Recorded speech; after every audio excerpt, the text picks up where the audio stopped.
Saifua manuia, malo lava le tapo mai ai o le Samoa Entertainment TV mai pia, malfa poponga wana Atamua il nevo yaso. Wa ave mai tala o le tetele o le palolo maua i vanua levu, i le tunu o fiti il taia wana nafi, e iai lona mafua anga.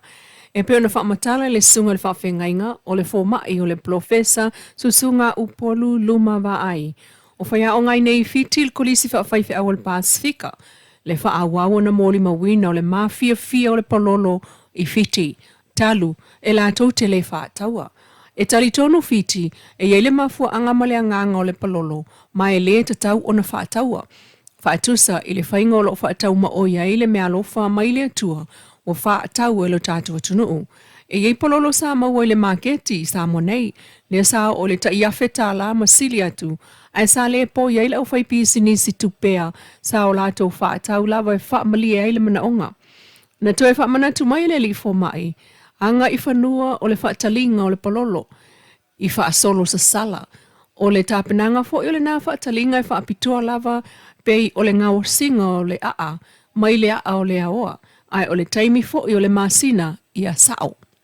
Lona lua i le tāu o le palolo, sāto e maua ma whaaua waiso o tanga o ainga, o le ngā pia e iailo na winga, tāua i le soonga o ngafa maasi ai ainga. Ma whaasoa whalawa i te lea i le profesa o lana ia fo i le nāf sosoni, a o soifua nei papa sa taua po papa tai savai. E whaavela vavelava, maaluloa i le pasi mua mua e avele tufa i o lātou ainga i nei iafu o whale lima sa le lolonga, ma o oi lava i a pia, malie, o le pea, mai sinu. Ai o le ainga fo i e o iei le tufa, e iei fo i le anganga maasani o le Samoa o le whaafitai i sona whaauso. E le oni tupe, ai o mea ai pe o pisupo se a leisa o se suka maisi. Lona tolu o whaamaumaunga le li fo mai o le so o tanga o le palolo, ma le aso sapa e pae o le whanau ia o kitopa, le po valu o le masina, le ana manatu ai misionale, o le mafu anga le lei lava lea, e whaatau ai whanau, o le mea lofa mai le atua, o whaawau mai ai lava le maua o palolo, o le mea lofa le atua ia Samoa e pei o na tusi e le fo mai. Ma le vaenga muli, o le palolo o lo maua i le vai tau o le luna calendar, po o le lotuanga ia se tema ia o kitopa, o le taimi o lotu whaaftai mo le tau o timunga, le lotu mawanga po le lotuanga, i le mawai atu o munga la. Sa masani ai lava e o mai whaatasi a wanga ma le palolo. O le palolo o le taamil sanga o mea alofa mai le tue pe o na ia au maia le sami e au fiai ma le palolo i nā mea alofa. O le palolo au mai ai le whaamanatu i tupu anga o ainga ma sootanga.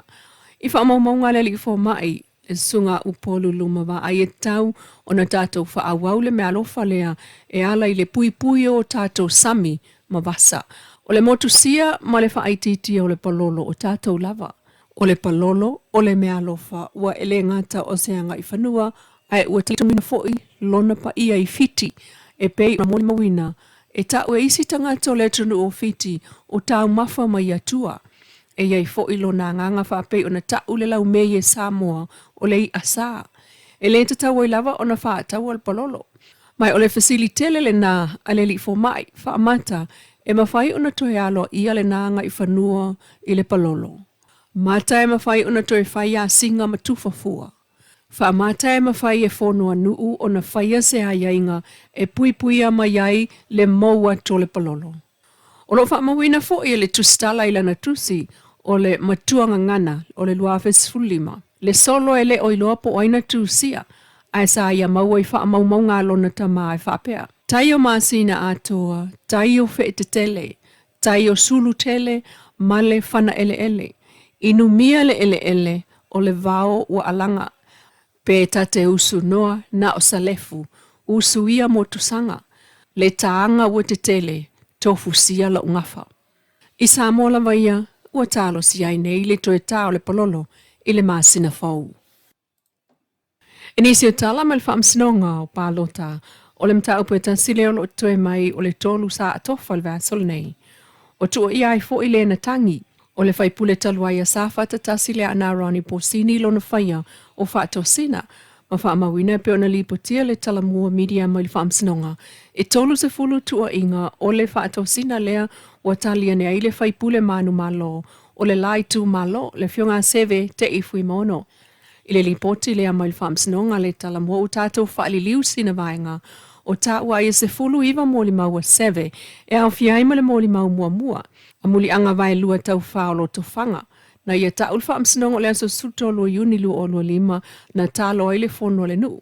Ona ole talo sanga le ana. Sa ia ile fono. Ai a ole ifaia le avausu na faileo ole mataifo ile nu.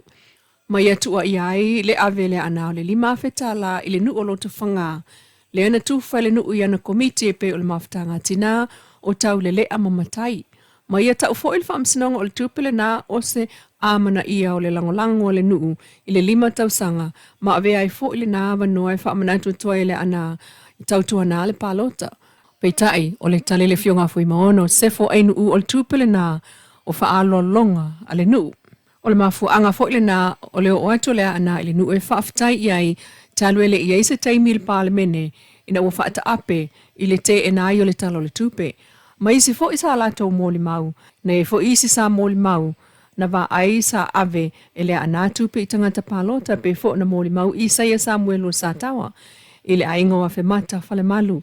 Na ta wai sa ta lia le tupe male loa lava o le whaato sina, ta lusa fia mau fo isa suka o le na fiafi. Mai ta wina fo isa fulu mōli mau a le ana whaasanga ia 7 na vala au. Aina tu lai le mōli mau e tasia 7 o ta elenga. Tō male ali ina umati. Sa komiti il whaipule filfilia ma ia tau. Ele iwa ai lava ave 7 se tupe ia mati time iole. Le loa pena tupu ena te leiloa. O whaamsinonga le ai tasi na whaawau mai le vai asole nei. Ina wato e whaawi i tua isi Tanielua o le palota whaasale le anga numera 5 ma le tu malo o ainga i le tai. I tatou tala tuli loa le watu tai whanua i whale alili le fōlaunga su e whanua a lea onga whalau mai Maori New Zealand, talu mai lea salulu. Lea na tuta mai ai, male manuia, mawhaia, sa uninga, maasani ai, o le whailua inga wha leanga nu. Ma ave ai le fionga ile, le sui o le fono, a sui tofia, a fionga tuia atua tupua tama se efi, o le whaata mafo i o le ainga whalau o Samoa. E wha whailua i alo i le aumalanga tau nu. O le sui o le malo New Zealand i Samoa le fionga si a le Ventura. Na ave a fo ima malo wha alo ngia, e tau nuu mai ai lea onga le ilau whanua o whalea lili. O le whaatali, a lea fio anga na o fia ima le awa, o le whailua inga, ai o le laulau tasi, o le whaatau mafa, lea na abantu, mo le awaa, o fua o whaele leanga pe o talo, o moa, o sai stu, o ia mai le moana. Le umane o na nafi wha o manuyanga o fio fo inga, ma manui ai fo i whale tali malo i le tunuu, e ala i le lato fo i vaenga o le tali malo le lei. Vai aso atolo, iaile a onga sa ili whanua i Samoa, mai to e fo i atu i New Zealand, ui atu i Tonga. Lau Samoa Entertainment TV mai Samoa, ma na Atamua nei a stofi manuia tol mango toe. Ai wha soi fuia.